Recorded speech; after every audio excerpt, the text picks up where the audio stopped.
I'm Fiona Macleod. I'm from Oxpeckers Investigative Environmental Journalism. It's a unit based in South Africa and Southern Africa. We do investigations, collaborations with journalists interested in environmental reporting. Mainly it's a network of journalists. A couple of our panelists today are from Oxpeckers as well. I think most of you know that illegal wildlife trade is on a par with arms trafficking, drugs trafficking, and human trafficking. And it's growing all the time. Illicit wildlife traffickers are morphing, they change their tactics, they're not doing the same thing all the time. And it takes innovative journalists to keep track of what they're doing and to write about it. So in the room here we have today some of the top investigative journalists doing focusing on environmental crimes and wildlife trafficking. They're going to share with us some of the tools and the resources that they use to track down the culprits involved in this huge illicit trade. What we're going to do today is start with Bryan Christy, who has set up an investigative unit attached to National Geographic. He's also written a book and done some very innovative stuff with putting a GPS tracking unit into elephant tusks. But I'll let you know, so that he could track the trail of where they were trafficked. I'll let Bryan start. Then we have Estacio Valoy, who's a Mozambican journalist who focuses a lot on timber, ivory trade. He's an associate of Oxpeckers, and he also is with the African Investigative Journalism Collective. In the middle is John Cobbler, who's based in Namibia. He's done a lot of work on rhino horn trade, also various other investigations into ivory and some timber trade pieces as well. He's also an Oxpeckers associate, and he also works for the Organized Crime and Corruption Reporting Project. All right, so I'll pass it to you guys. Thank you, Fiona. How do I get to my screen?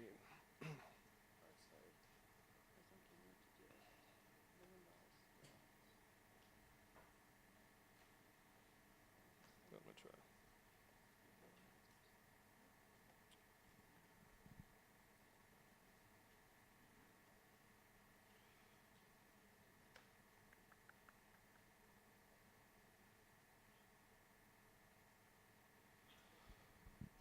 All right, thanks for coming. Thanks for being sober after last night. I appreciate it, or more or less.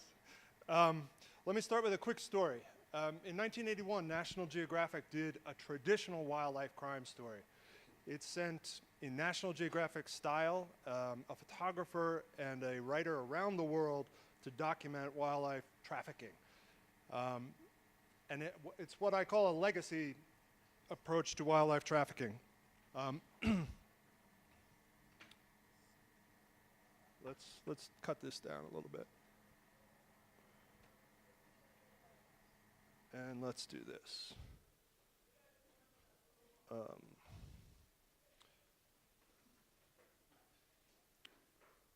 Okay. It's a legacy, 1981, a legacy approach to wildlife trafficking. They sent a photographer and a writer around the world documenting endangered species. They showed you the animal, they talked about the animal's behavior. They took beautiful photos of the animals in the wild, and one of those photos was this photo. And the caption under this photo read, Wildlife trader Mr. Dang of Bangkok expects to get $20,000 for this rare albino python from his customers in Germany, Japan, or the United States. Well, wildlife traffickers read National Geographic. And shortly after this story ran, Mr. Dang walked out to his snake pens, and his albino pythons were gone. They had been stolen by thieves, smuggled to the United States, and where they were sold to a famous reptile smuggler named Tommy Crutchfield, who teamed up with a herpetologist from Oklahoma, who had also seen this National Geographic article and was looking for this albino python. They conspired to breed these snakes. So that snake, this one individual, is worth $20,000 in 1981. A Burmese python can lay a clutch of up to 85 eggs. 85 times 20,000 is $1.7 million from this snake in 1 year, and these snakes breed. It started a revolution in the United States of people breeding rare pythons for money. There are millionaires now in the United States and around the world because of this photograph. And this photograph led to this. Brittany would not be with this python. This python is no doubt the descendant of Mr. Dang's stolen python. And my point here is that the stories we do have consequences. And I would like to talk this morning to you about the consequences of stories. I don't need to talk to you about what to do. Some of my colleagues are going to talk about technique. We all know what the big stories are in the wildlife area. When it comes to wildlife, it's elephants, rhinos, tigers, bears, whales, things that get people's attention. It's wildlife on the verge of extinction, wildlife that has interesting behaviors that we might write about. But that's not where the focus for you should be, in my opinion. Wildlife crime stories are not wildlife stories, they're crime stories. Global warming stories are not weather stories, they're crime stories.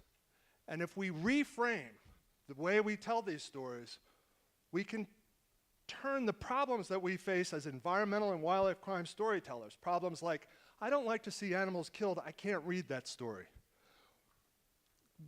Global warming is depressing. I don't want to read that story. I don't want to watch that film. Climate change makes me feel helpless. I don't want to be involved in that story either.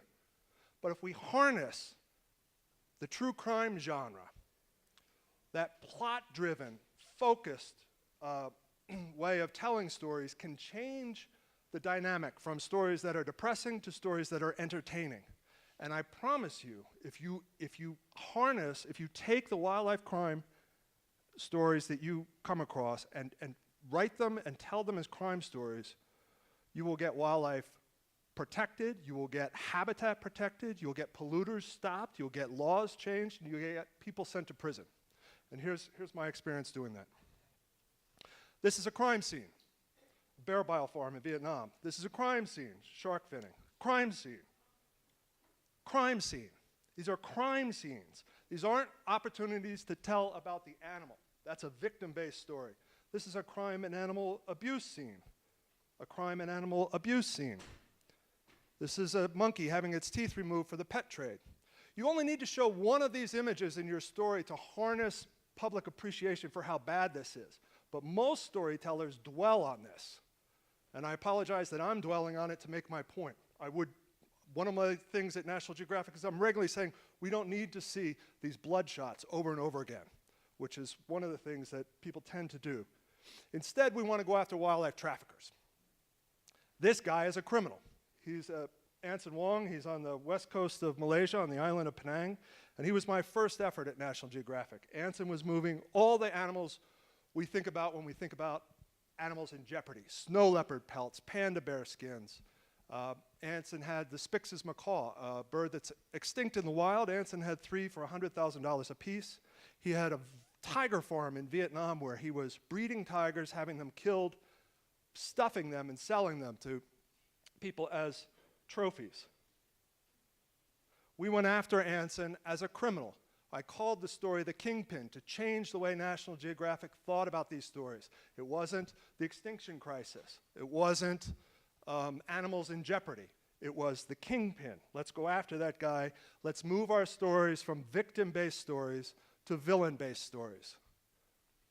This isn't any genius idea. It's basically based on a guy who drinks too much and watches Law and Order at night and says, I like to watch that. These are villain-based stories. And here's the result. Anson Wong, when our story came out featuring Anson Wong and the criminal network that he ran, including the government official who enabled him, including the laws that were inadequate to stop him, we got results. Shortly after the story ran, the wildlife department was reorganized. Anson's farm was raided. His animals were seized. His business was shut down. The government official who enabled him for 20 years was raided. Her office was raided by the Anti-Corruption Agency. That summer, Anson was moving through Kuala Lumpur airport with a suitcase of reptiles. The lock on the suitcase broke, and instead of giving a little money and walking away, saying, "I'm Anson Wong," and walking away, Anson was arrested. He was prosecuted, tried, and convicted, sentenced to 6 months in prison, and the public outcry was so great over a simple 6-month conviction, which was by Malaysian standards high, that the government essentially appealed its own victory, retried him, and he was sentenced to 6 years in prison. The longest prison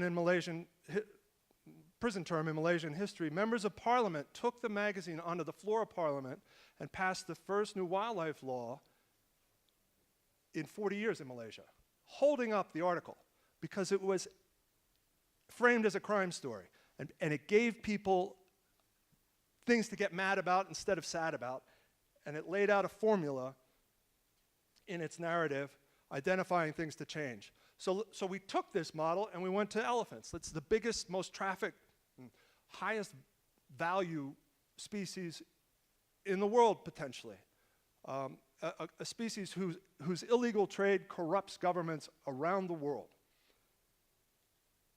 25,000 African elephants are poached every year. We wanted to make this a big story. I started looking at the traditional way of telling an ivory story was to spend time with the elephant, again, a nature story instead of a crime story. Spend time with the elephant, get to know its behavior, fall in love with it, then it's attacked, killed by poachers, and at the end of the story you're told, who's the villain? China. Just China. Without identifying a kingpin, without giving you a crime narrative. When I started looking at it as an outsider, as a lawyer, I was trained by my uncle who's an FBI undercover agent. I don't come at this as an animal storyteller. I looked at who's buying this stuff and why. One of the major buyers were religious users. This is the Jesus Christ in the Philippines.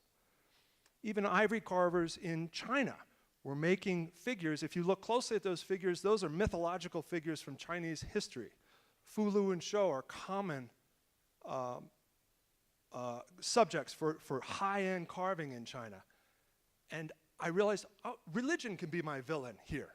We can use religion as the protagonist or antagonist in this story. And if we can tell these stories from the perspective, if we can get inside the minds of the people buying or trafficking wildlife, we can tell incredibly rich stories. This man sees God when he looks at these ivory figurines. He doesn't see the elephant. That story was a cover story. We partnered it with a documentary, and the impact was significant. As soon as the story ran, police in the Philippines raided ivory shops in Manila and in Cebu. In Italy, police raided ivory shops in Abruzzo and Vatican City. Sorry about that, sir. Shooting, we definitely need to see you otherwise. All right, well, I definitely need to have these going, all right? So, all right? All right. To make sure that you are on camera. Let's go. Sorry, I'm wound up. This story not only activated police in the countries that we discussed, but Hillary Clinton took this story, cited this story in launching the first wildlife task force cabinet level in the United States. We began to see changes. NGOs around the world cited the story. You were able to use it because it was fact-based, and they could identify villains and identify problems. And the nice thing about religion is the values that most religions speak of are in opposition to the values of killing elephants. The other reason you should use criminal plot more often is criminal plot is a pack horse for carrying a lot of information. If people are entertained, You can drive through your story, suspending on the back of that plot all the scientific information you need for a climate change story, all the biological and behavioral information you need for a wildlife story. And then lastly, keep in mind that these stories are bigger than wildlife. Ivory is being used to fund terrorist groups throughout Africa. The Janjaweed in South Sudan, the FDLR rebel militia, the Hutu militia in Virunga National Park, the Lord's Resistance Army operating in Garamba National Park. This woman is a victim for those stories. So it's not just elephants. This woman was attacked by the Lord's Resistance, Joseph Kony's group. She had her nose cut off, her lips cut off, her ears cut off. She's had multiple surgeries by the time Brent Sturton took this extraordinary photograph.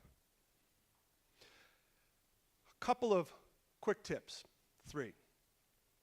Oh, you know what? They come after this slide. So, the last big concept is always go big. If you are thinking about these stories as crime stories, if you're going to tell them as crime stories, investigate them as crime stories. Don't think about wildlife, think about cocaine. And if you substitute items you're familiar with for items you're sympathetic to, you will maintain a discipline in your research, in your investigation, your storytelling that most historically has not been present. So here's how we got creative in this space.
We launched those tusks in Central Africa, the Central African Republic, and they into the black market there. And then we watched, using Google Earth, we watched it move along the same path that defectors from the Lord's Resistance Army told us they used to walk ivory out of Garamba up to Kony in the Darfur, the Kafia-Kingi region of Darfur. I show you that just to inspire you to be creative. I came up with this idea after watching The Cove and the techniques they used, and I said, let's do some cool shit. So 3 tips, always show up. Do your research first. Don't trust NGOs to be your best friends. They are often the experts, but they may become part of your story. They may not be doing what they're supposed to be doing, and they all claim to be good at wildlife crime because right now donors are interested in supporting it. They are not all good at wildlife crime. That guy in the back by the camera is excellent at wildlife crime. Julian Newman at the Environmental Investigation Agency. Be who you say you are. Undercover is overrated. You want to be able to go back to these people. Using an undercover persona should be a last-ditch effort. You really ought to come up with a line that can get wildlife traffickers and government officials to talk to you. The line I use is, I want to talk to you about the line between man and nature. Tell me your story. People want to tell their stories. Stand in their shoes. Accuracy is the best advocacy. Don't fall into this sort of melodramatic, old school way of telling these stories where everybody gets emotional and no one does anything. Let's do something. Environmental crime, environmental exploitation is the story of our age. How we tell those stories will make all the difference.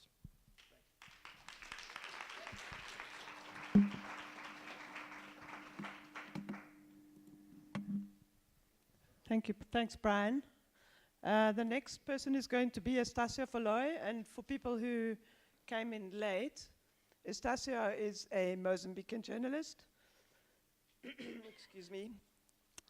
He does a lot of investigating of timber, ivory, fisheries. He can tell you, exactly what he does, but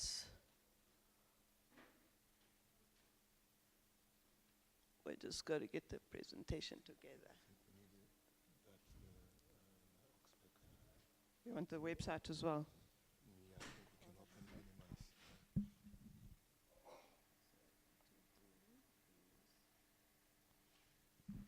So we're trying to set up everything, yeah.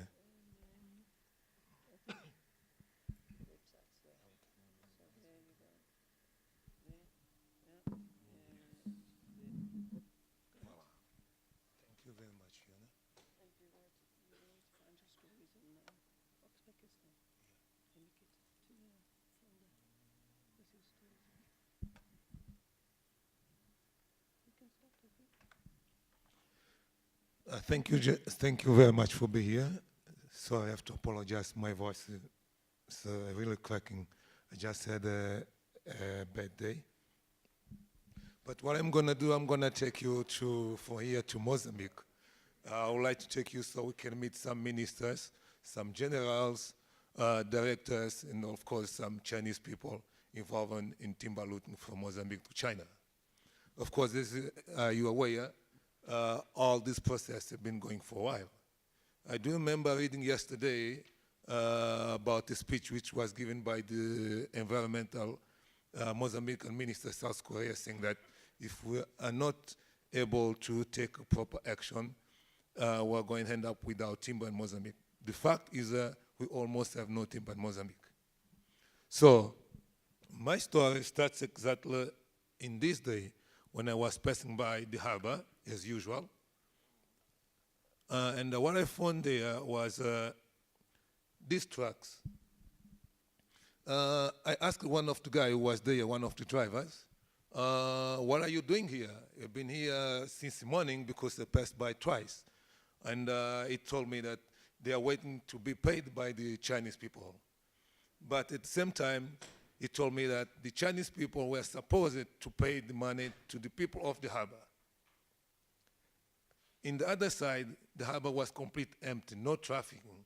Now my question was, why these trucks have been here the entire morning and that were not allowed to deploy all those containers inside the harbor?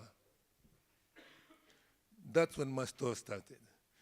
Next morning, they did manage to deploy all the containers inside the harbor. So I came with my bicycle, but it wasn't enough to chase all those trucks with a bicycle. So I had to enter a car. And what I did was to follow all these trucks until the place where they came from, where these containers were being loaded. And from there, I tried to find out who was the owner of the containers. I followed the containers from the yard back to the shipping agent, his office, including, of course, the people of the customer service. As you can see this picture, this is exactly the yard of the Chinese people from where the timber was coming from. And what they were doing, they were loading these containers with logs. At that time, where there was called a new bill in Mozambique, where nobody was allowed to export logs. So from there, I went back to the customer service, and I also went to the shipping company agent.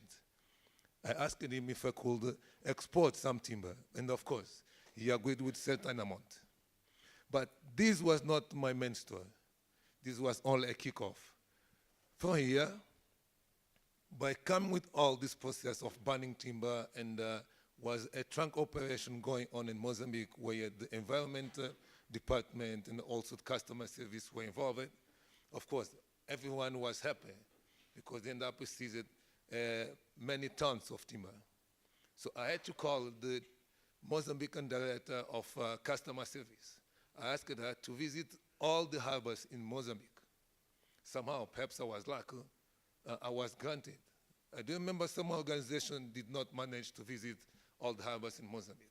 And from here was the day I decided to go to Beira Harbor. And one of the main issues, the point is from Pemba, from Nacala Harbor, which is in the north of Mozambique, and also Beira Harbor, there's a lot of trafficking in terms of cars, in terms of companies, many Chinese companies exporting timber from Mozambique to China. And so technology sometimes give us a little bit of headache. Let me cancel here. So could you give me a hand with the page? So my trip to, yeah, we got timber one.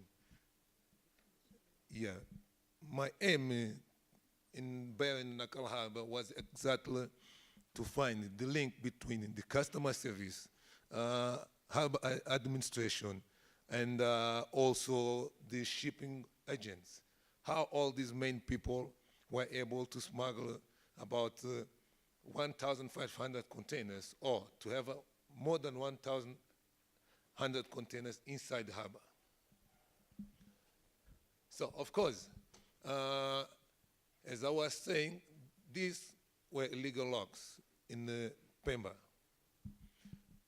The amazing thing which I was able to find in Beira was after I had all these connection with the people from the Forest Service, customer service, shipping agents, and of course the people from the harbor, the administration, was necessary to have all the information from the customer service in terms of what have been exported from Mozambique to China, what have been imported from Mozambique to Swaziland or to all the countries. But it was also important to know what have been imported from all these countries to Mozambique, because I could not go there and tell them, I would like to know in terms of how many tons of timber you did export. They could not give me information. So they gave me a piles of papers. Okay, this is what we have been exporting. And if you look to the way how you have here, in terms of database, it's completely different than the papers which they gave to me. Because in other papers could have motorbikes, different names, products which I had no idea about. But it was important to tell them, I want all the information about everything what you did export and import. And from there I had to select what I was looking for. I was looking for timber, I was looking for fishery, and I was looking also kind of plastic pellets, because inside these containers end up going also with ivory outside. So the main thing was to have all these lists, and according to the information which we have in our database, we know that this container was seized, for example, in China, but inside the container, we found maybe 10 tusks. But according to the permit in Mozambique, this container left Mozambique with cashew nuts or cotton. So this is how they operate. was not easy to have all these documents from the customer service. I had to, despite the customer service director, she did call all the provincial director to give me the information. Those guys at the provincial level will make things a little bit difficult because they're the ones that are involved in this process. After I acquired this information, it was necessary to go and try to negotiate with the shipping agent. Was not an easy process. And one of the techniques which I had to use with the shipping agent was exactly to go undercover, which was not easy, of course. Where I am.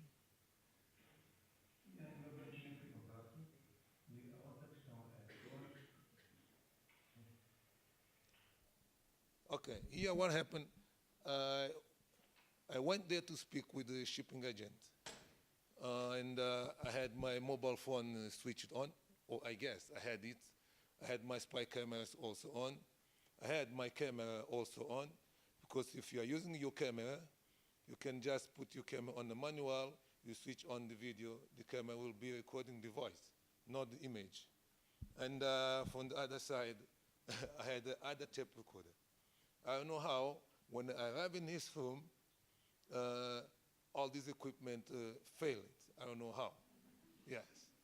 And I needed this information because I knew that in the Pemba Harbor, in the Beira Harbor, illegal timber was being shipped to China, even if the exportation process was banned, even if, not even, sorry, was being exported exactly at the time when log exportation was banned.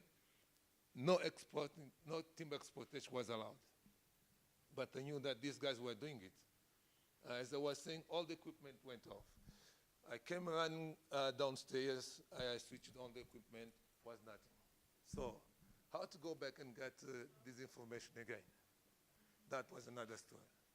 Yeah. And this was the main part of the piece. Because I knew already that the people of the shipping agent were involved.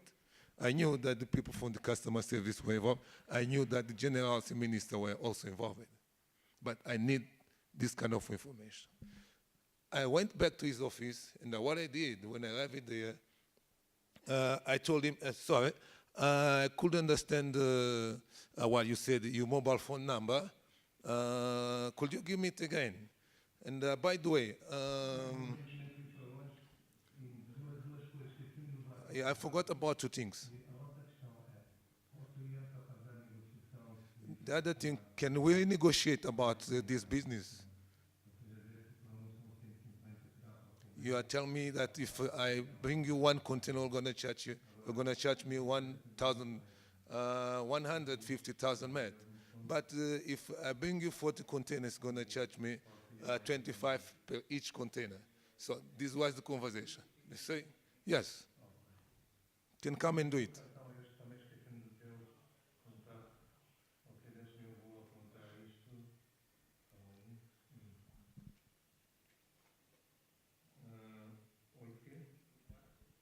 So the conversation kept going on, but the main point is that the deal was done. The only thing which he was waiting for was me, and with my 40 containers.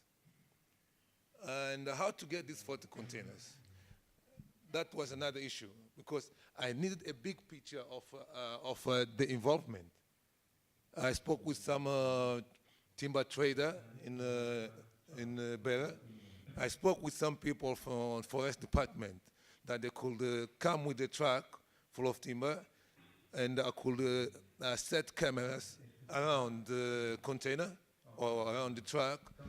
And after I finish filming, let's say the guy from the customer service, the guy who controls the scans, because what happened is all these 1,500 containers end up getting access to the harbor with no control. Why? All those scans were switched off. No footage, nothing.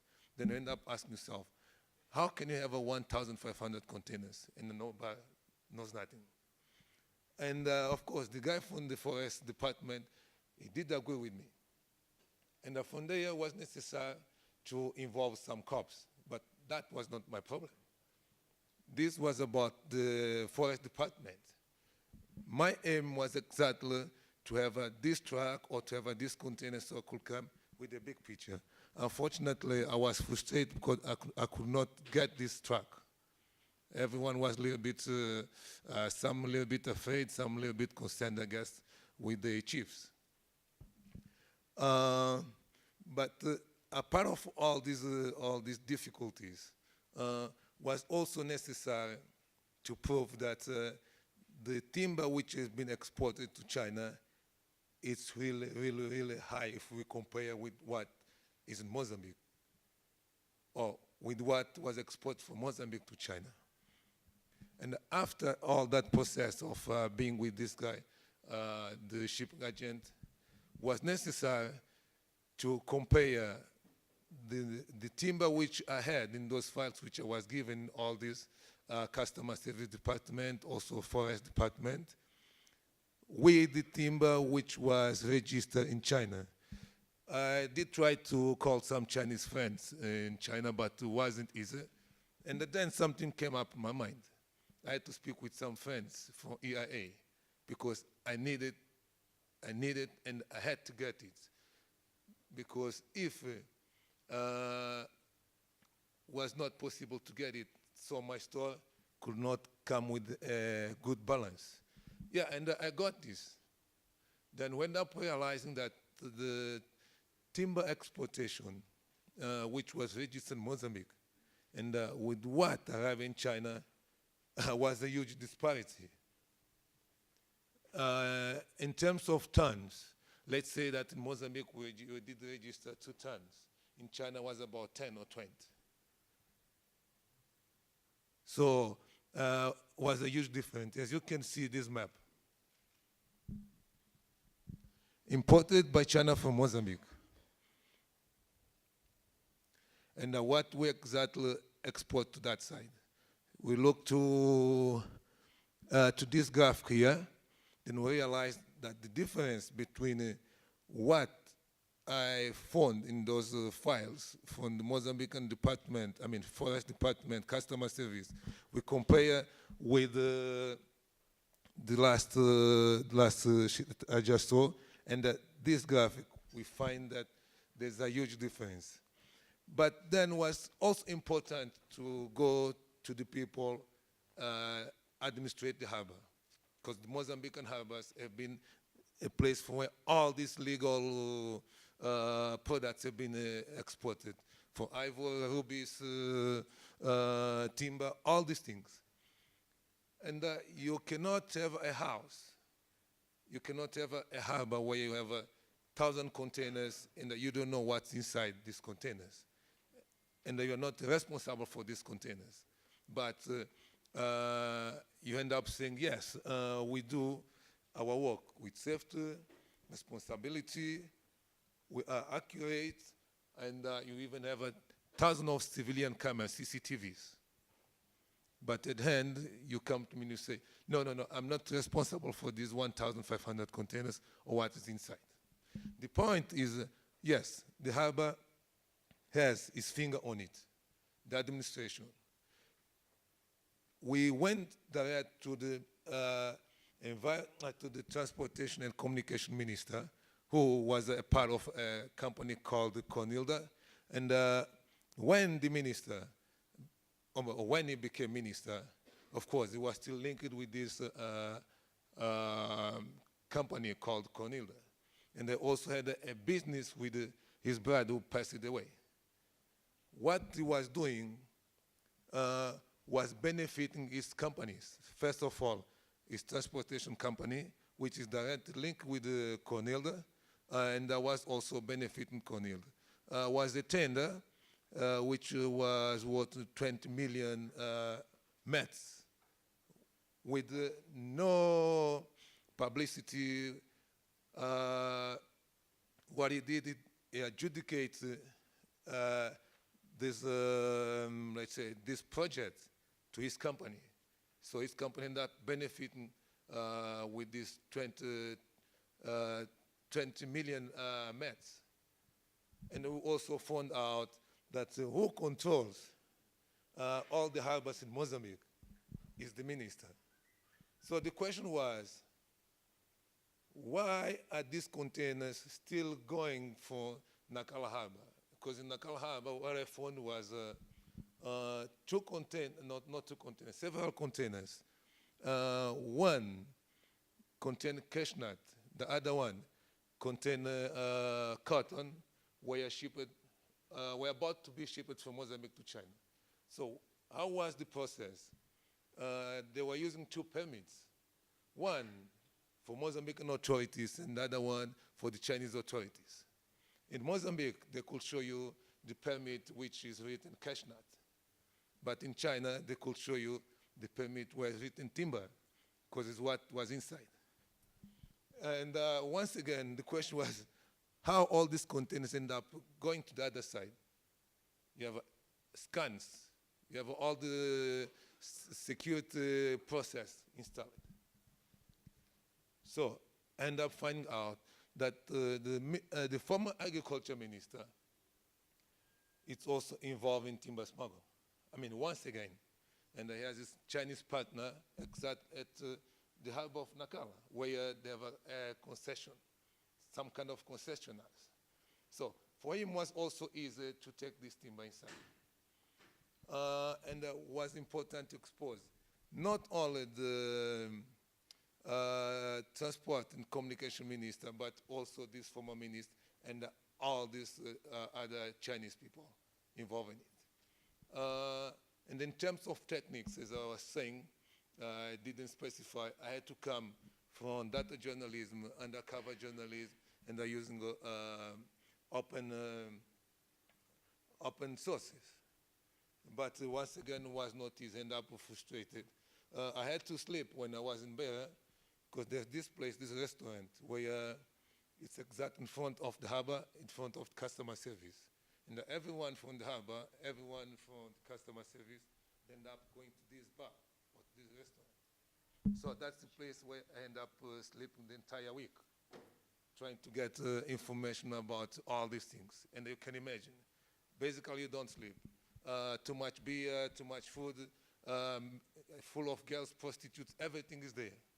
Yeah, so you can imagine how is the environment. But in terms of business, yeah, that was the right point. In terms of security, only a few people knew where I was, and a few people inside security service were able also to tell us to leave that place or to remain in that place.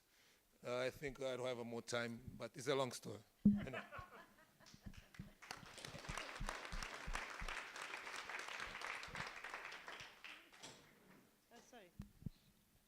Thanks, Estacio. We could listen to you for the rest of the day, but we don't have the time, sorry. Yes, and the stories are on the Oxpeckers site under Mozambican investigations. The next speaker who also has a lot of stories on our site is John Cobbler. He's based in Namibia, and I think he's going to talk about his sterling investigative work that he's done on rhino poaching. I will. There you go, John.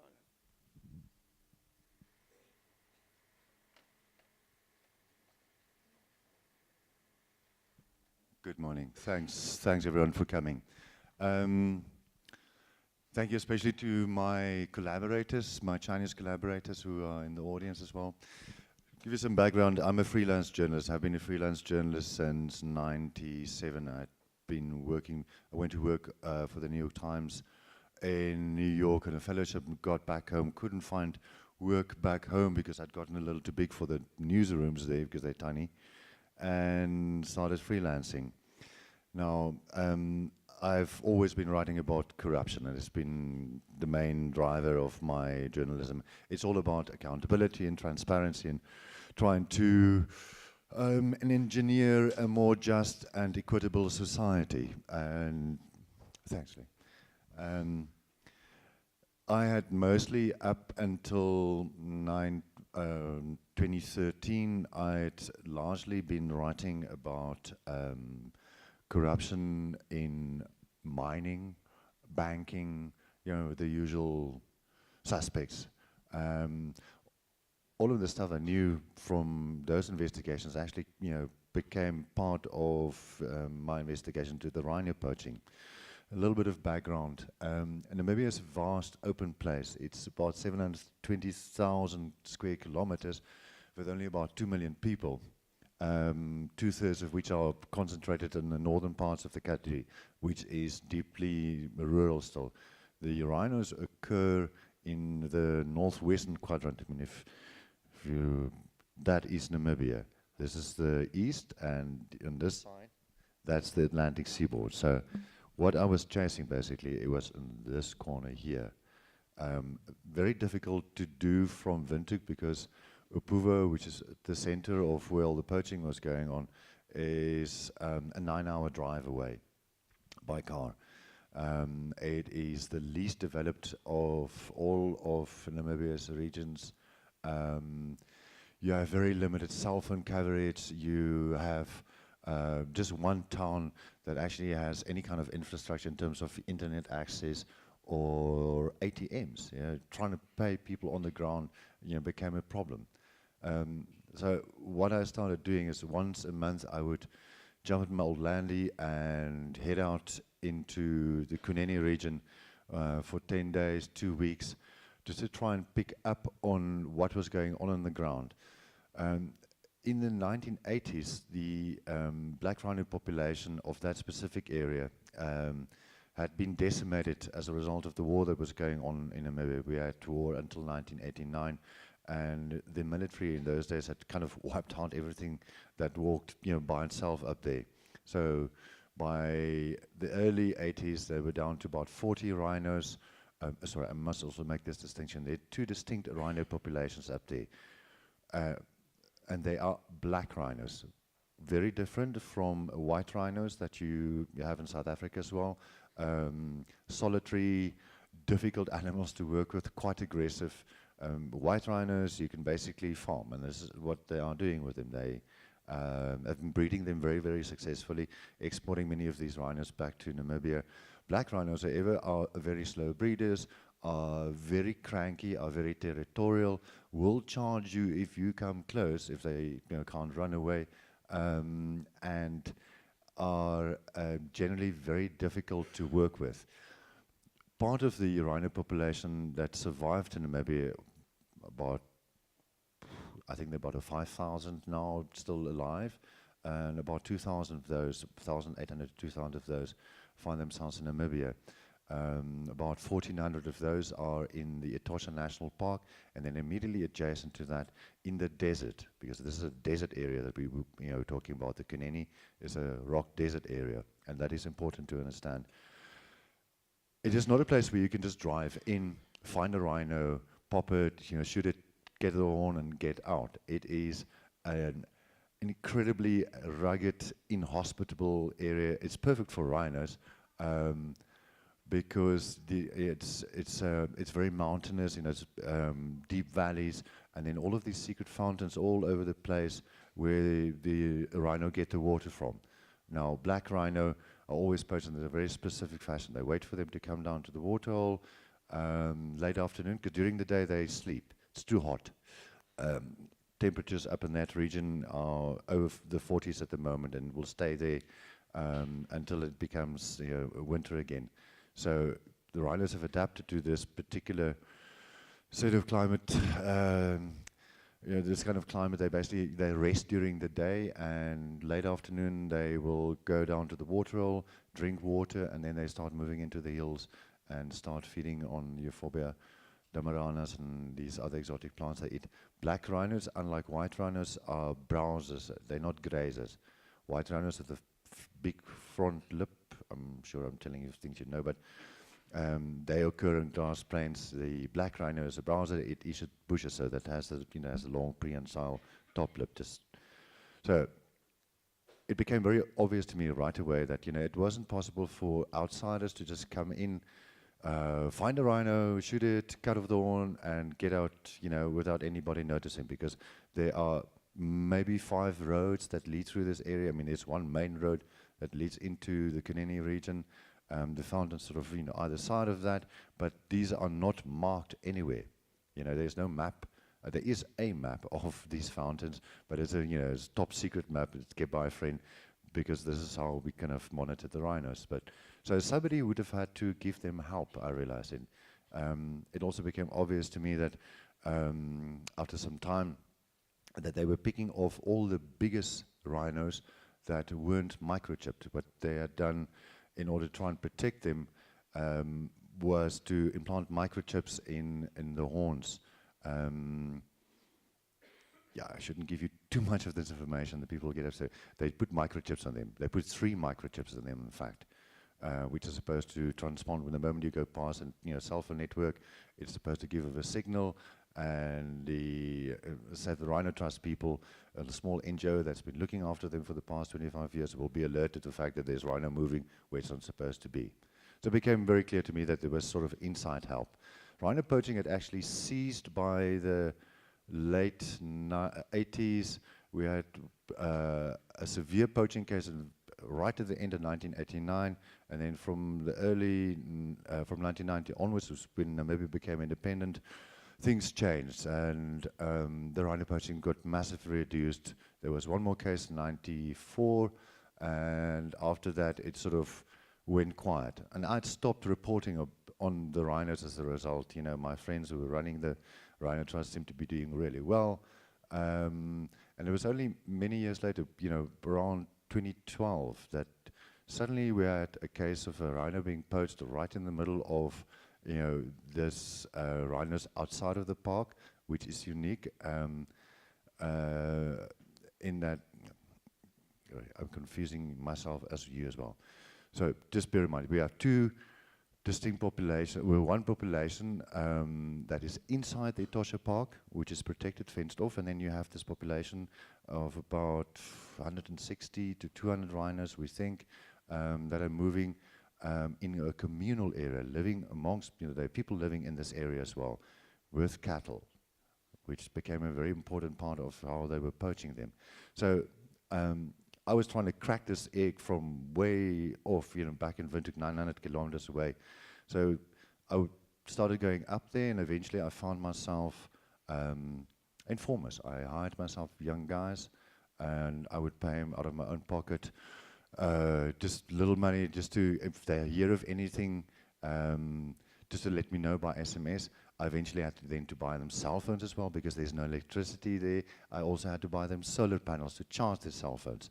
So it became this huge effort of, I was running a team of about 5 informers out there, all of, you know, varying degrees of quality.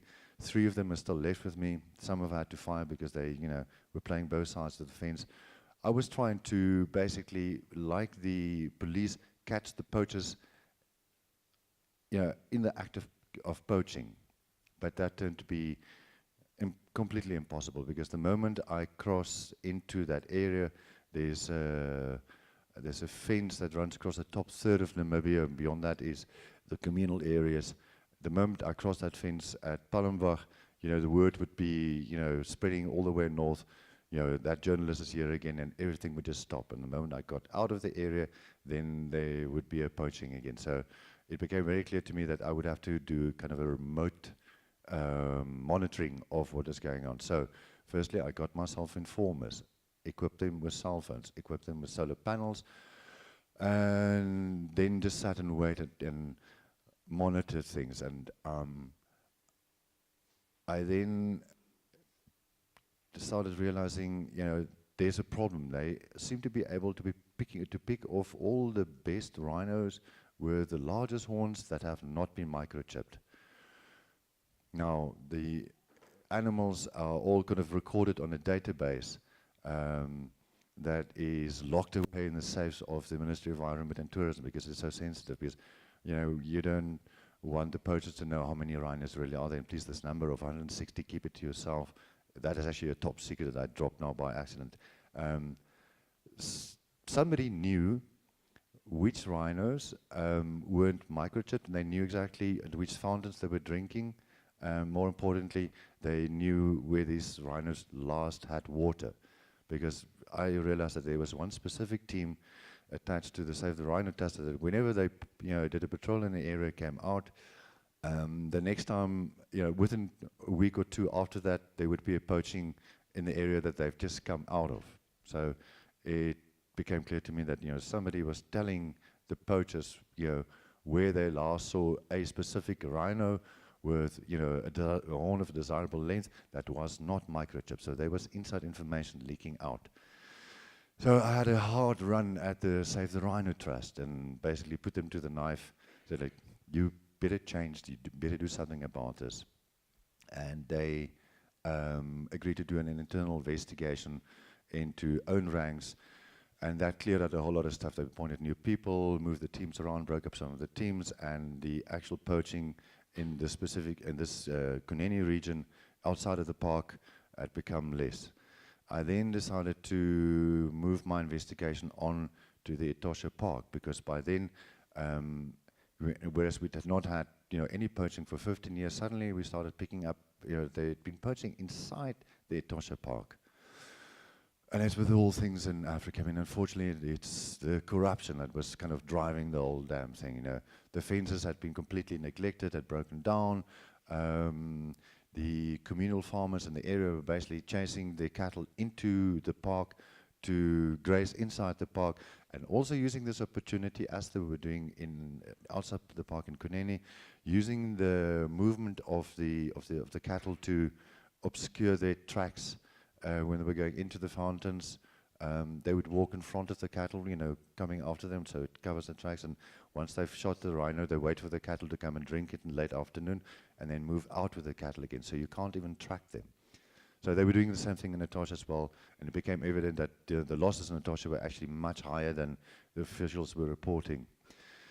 And I then, had to. It's very difficult because the government didn't want to admit to the fact that the anti-poaching measures were not working anymore. They were actually in complete denial. They said, no, there's no crisis in rhino poaching. It's all under control. And in a short period of time, we were told, okay, it's only 16 rhinos, and then it went up to 30, 2 black rhinos, and well, at the moment we're up at 160 black rhinos. So I mean, this makes out like 2% of the actual surviving black rhino population. So what had also become evident in this, over this 2-3 years that I've been investigating at that point, is that the main driver for the resurgence in poaching was Chinese demands. There were, Chinese companies coming in, involved in construction, and some of the employees were basically, on the lookout to make extra money for themselves. So they were dabbling in all kinds of illegal stuff, under the table.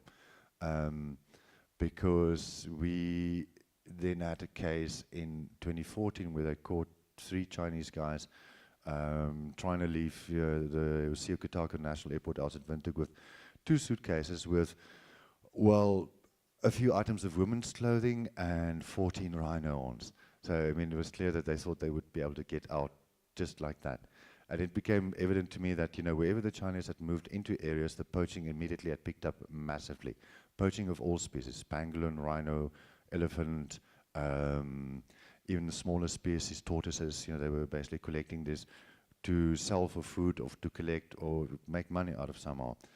So I had to draw on my background as a mining reporter because I realized that there was something happening between the mining companies and the politics of the region, and it was basically a confluence of interests that were leading to the rhinos being poached. So what was going on is that up in the Kunene region, the northern part of it, Kunene was unique in that it always had been an opposition stronghold, and the ruling party really wanted to win this one. So what they started doing then, through the local political organizers, they started infiltrating the local communities who have the right to administer tourism in the area, do sort of limited hunting, and they started basically corrupting the conservancies themselves.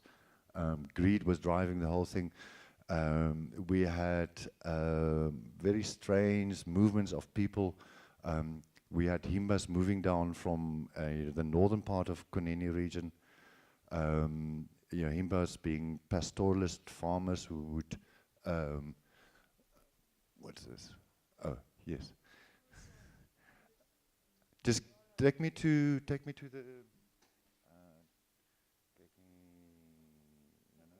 one. Okay, sorry, I'm rambling on like a Stasio. Basically, what became evident is that there was there was an overlap between political interest and criminal syndicates driving this whole process, and these things found their meeting point in various mining concessions that were being allocated within the rhino ranges. So I started looking at who got mining concessions within the rhino ranges areas, within areas adjacent to the park, that would allow them to move around in the field and possibly observe and see rhinos and be able to, have vehicles that could move the rhino horns out. You have to understand that there is very little infrastructure in that area. I mean, there's one main road coming out of the rhino ranges, the C29 that comes down all the way down to Kamanyap. And there were only so many ways that the rhino horns could get out.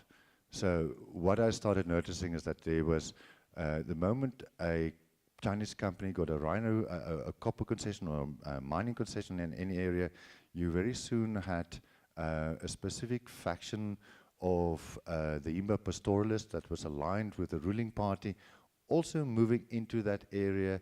And the moment that happened, the rhinos started dying in that specific area. They would basically, whack them one after the other. So after 15 years of no poaching, suddenly we had this massive resurgence in poaching starting in 2014. So I, did a story on that. There's too much information to share in this short session. I asked you to just go and read all of this stuff. But if you, it basically started with, Chinese companies moving into areas where there'd previously not been any kind of major industrial activity. That immediately. Yes, okay. So what I've been doing, like all investigators, I've been trying to nail the kingpins, the main guys. Any poaching syndicate, you have your poachers at the bottom level, then you have sort of the next level up where the collectors are, and then you have your kingpin middlemen guys who buy up all the rhino horn and then export it. Those are the ones who make the most money. What I can tell you is that, basically the Chinese businessmen would put together a syndicate and have a rhino poached. A black rhino, 500,000 rands. It's what they basically pay the locals 500,000 rands for a set of horns. That same horn is sold for 5 million US if they can get it back, into China. So huge money is being made in the middle. So I was basically chasing the money as always. A little difficult to do because these guys are not doing they're not doing bank transfers between each others, but you could work out from the various economic interests at play here who the real actors were. So it is an ongoing investigation. I don't have enough proof yet to tell you what I'm aiming at, but ultimately, at the bottom of all of this, was political corruption. So to try and crack the role of the Chinese businessman in this whole poaching arrangement, I started working with 2 Chinese colleagues. Hong here, we brought Hong in to send in undercover, and we cracked a few nuts there, and then Shi Yi came over, and I took her up into all of these areas, and basically, let her go and meet with the Chinese community as somebody who's just a tourist interested in rhino horn and ivory and all of that, and now where can she buy some of this stuff, and then feeding the information back to me so I could basically follow it up. So Shi Yi, within a matter of 2 weeks that she was there, discovered that there was, ivory being sold quite openly, actually, in a local carving market. 2 weeks later, she managed to entice a corrupt policeman up on the border into trying to sell her an illegal lion skin and claws. So, you know, she immediately, you know, gave him a big dent under the waterline to basically try and expose, you know, what was driving the whole thing. The greatest difficulty in all of this is that the poaching on the ground is basically driven by local politicians, businessmen who are incredibly well connected politically to the big guys in cabinet. I suspect a previous minister or two are also involved in this. I just don't have the evidence yet. The problem is that, you know, the court cases that have resulted from the few arrests that have been made have been dragged out and spun out, and then the Chinese guys are getting bail, and the moment they get bail, they disappear. So, okay, yes, all right. So, it is an ongoing investigation. Of late, you know, it's developed another whole new wing, shall we say, because it turns out the abalone, illegal abalone trade is also part of this. And hopefully next year or in the next event, I will be able to tell you the whole story of how it all fits together. I apologize for a very rambling presentation. Maybe just ask me questions and I'll try and clarify. Okay.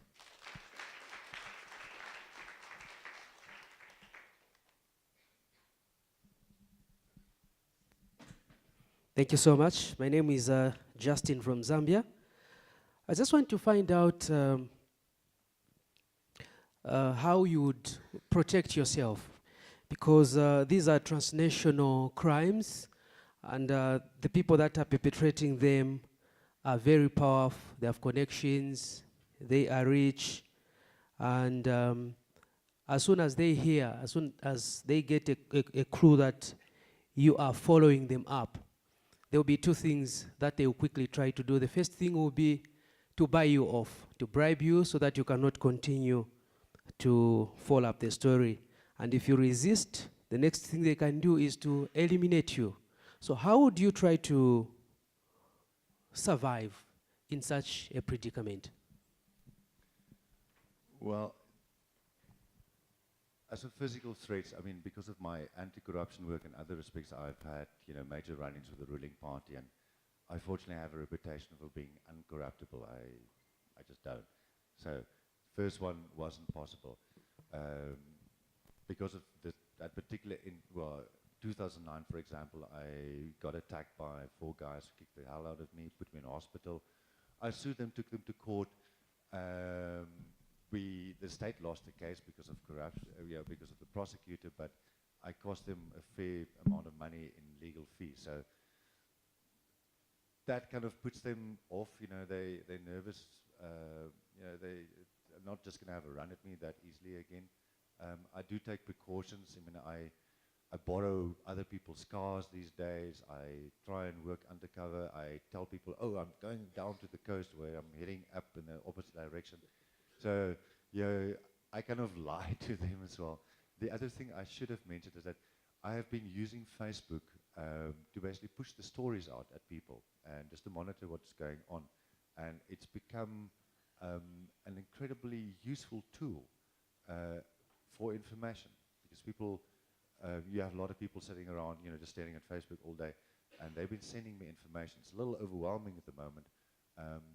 But a huge amount of information has come out, stuff that was sort of, you know, seemingly not related.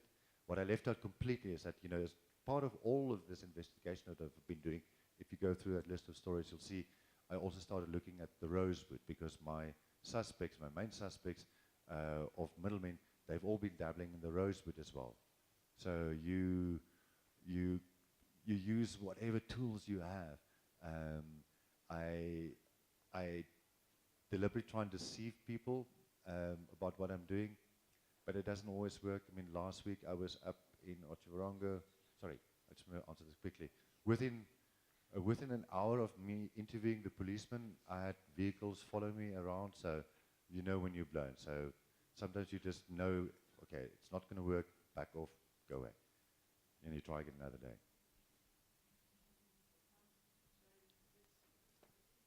Okay. I would like to know if any of you have tracked containers between countries in any of your investigations.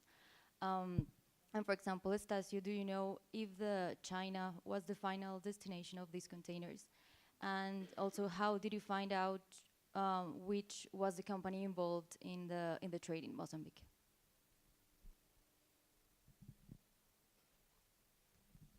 Okay, hello. In terms of what destinations I did mention before, with some continents which end up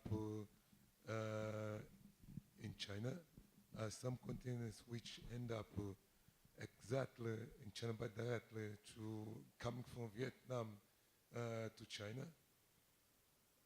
I've been collaborating with different organizations, such as EIA example.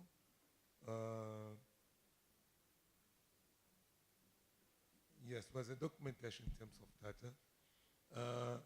As I was saying, as soon as all these containers, or as soon as all these people are jailed in China, or these containers are seized in China, what I have to do is to go to the customer service and know exactly how many containers were shipped to China. Example, if a container carrying, let's say, clothes in China is seized, and inside they find ivory, I have to go to the Mozambican customer service or hub, find out about who is the owner of that container which did transport clothes to China. Because while they're transporting illegal timber or ivory, they never say that they're transporting ivory. So you have to ask all the information to the customer service without discriminate. So from there, you'll know exactly who is the owner, which is the company. And what was your other question, sir?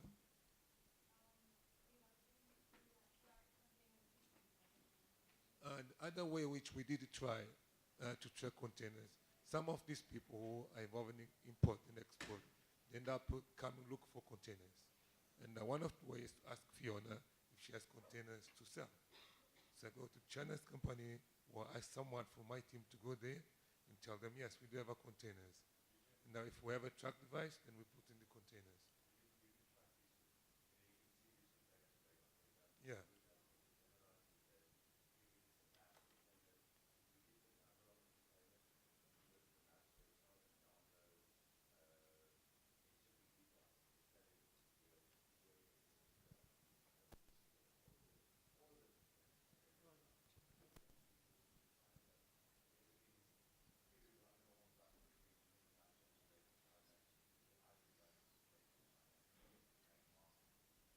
So give me a second. And you also can use, sorry John, you also can use the system on how we check all the ship in the entire world. So you go there, you look to this ship, you go, you dig for internet, and you'll know if this ship have been involved in a kind of illegal activities or no. But it's also a good way of keep following this track from here until China. If you have people in China, another journalist, you can tell them there's a container coming and they think there's illegal ivory or this. If the government cannot track from here, they can seize them from that side. Okay. Okay.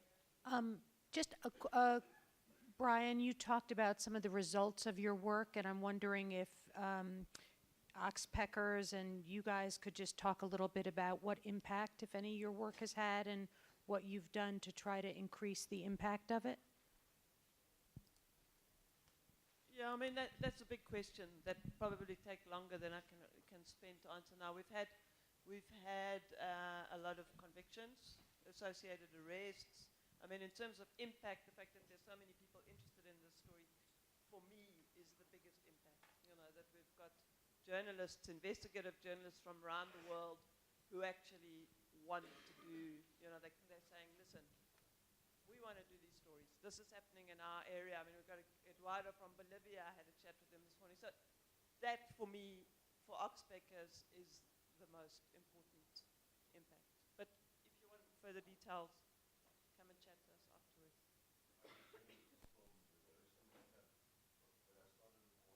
Brian. Sorry.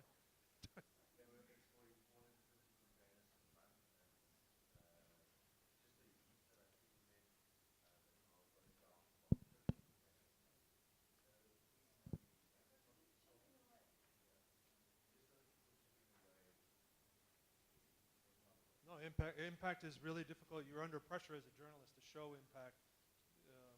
If you're National Geographic has an NGO portion, and they're constantly asking, what's the impact of your work? And it turns out that a lot of the models for measuring impact have not caught up with the sort of work that we're talking about, I think. And often it takes years. You know, if you're tracking it, it takes 5, 6 years to actually see some sort of reaction. So there was one more question that we were taking on here. Behind me, sorry, Hi, this is Shi from China. I have a question go to Brian. I wanted to ask you, after you published the story, the ivory story, because I read it once, it's published, so I couldn't remember the details. Have you ever go on the cover, and after you published that, all the people you interviewed have ever found out your real identity, and could you able to do any follow-up? And based on your other experience, have you ever, like when people find out your journalist ID, and can you do the follow-up? How do you do it? I would say 95% of my work is not undercover. It's I tried the best way to penetrate a target or a subject is to think of the world through their eyes, stand in their shoes, and then speak to that. So, for example, you know, I ask a wildlife trader, talk to me about the line between man and nature. When I realized that religion was a driver in the Philippines, and people would ask me, what are you doing here? I said, I'm on a project exploring physical manifestations of devotion in the Philippines. and people would, and so I went to every parade, every religious parade during the synagogue in Cebu, which means I was up at 3 a.m. every day to walk with Mary, walk with Joseph, walk with Jesus. And I studied art books, and I would go to art galleries, and I would talk to people, and I would admire these wooden carvings, and I knew I had studied all the different positions that people put them in and what they were called, and I would say, oh, I love this wooden carving. I never said the word ivory. And they would say, you like this wood? You should see my ivory. Really? You do it in ivory? Yes, I do. You should come to my home, and in fact, we have an Ivory Collectors Association, and the mayor is the president.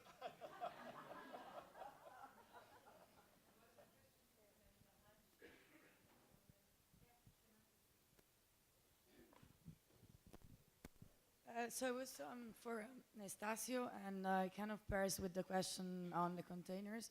So, well, obviously China's like the majority of loggers are either Chinese or Vietnamese, but I imagine that especially the food ends up in Europe as well. So have you ever identified kind of European buyers or where it ends up? And also, have you ever investigated if there is any money reinvestment or money laundering by the loggers in Mozambique, perhaps in land grabbing projects linked to agriculture or something like that? I think understood. Of course, the destination is not only China. As you were saying, you are right about it.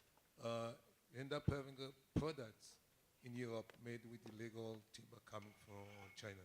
I do remember, I think years ago, talked with I think was Pardal from one of the organizations. He said, yes, we are going to ask all these people to pay 50,000 USD in case we find them with illegal products in Europe. And I told him, how can you charge this amount to these people? It means nothing. They should charge 1 billion perhaps. Or I could even say, you could jail all these Chinese people. If we talk in terms of judicial and justice. Because what happened is they end up paying all the people and they end up going free. And about the other question, so I couldn't hear you properly. Which was? Yeah, so if you ever tracked money laundering by the loggers in Mozambique, like perhaps in some land grabbing investments? Something like In fact, you have different issues going on in Mozambique for land grabbing, for ivory, for timber, which end up laundering, involving laundering money. The entire Chinese cells. If you look to the last article I wrote about ivory example, involves Mozambique and Chinese cells in looting ivory from Mozambique to China. You can compare this article and the report of EIA, the last one, so you can understand how they work. And of course, Mozambique have many people involved in money laundering, for land grabbing, ivory, illegal fishery to China. I mean, almost everything. We could sit here and talk about all these things, but the destination is the same.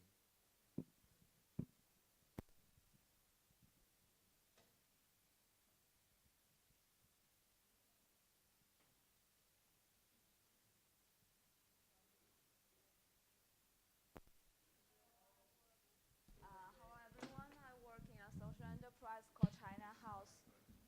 Hello? Okay, hello everyone, I work in a social enterprise called China House. We focus on wildlife conservation. This month we're doing against rhino horn trade here in South Africa. So I want to ask you, what do you think the rhino horn trade legalization here in South Africa? I will give my quick, as a foreigner, I did a year-long investigation into the rhino horn in South Africa, and what I found is regardless of which side you are on that, whether it will, selling rhino horn will help or hurt, the legal institutions in South Africa are so corrupt and incapable of policing a trade like this that either way it's going to cause a huge problem. And in my story, John Hume and the lawyer representing John Hume has said, look, we want it legalized nationally, and then we expect people to smuggle it out. So it's promoting crime on that front as well.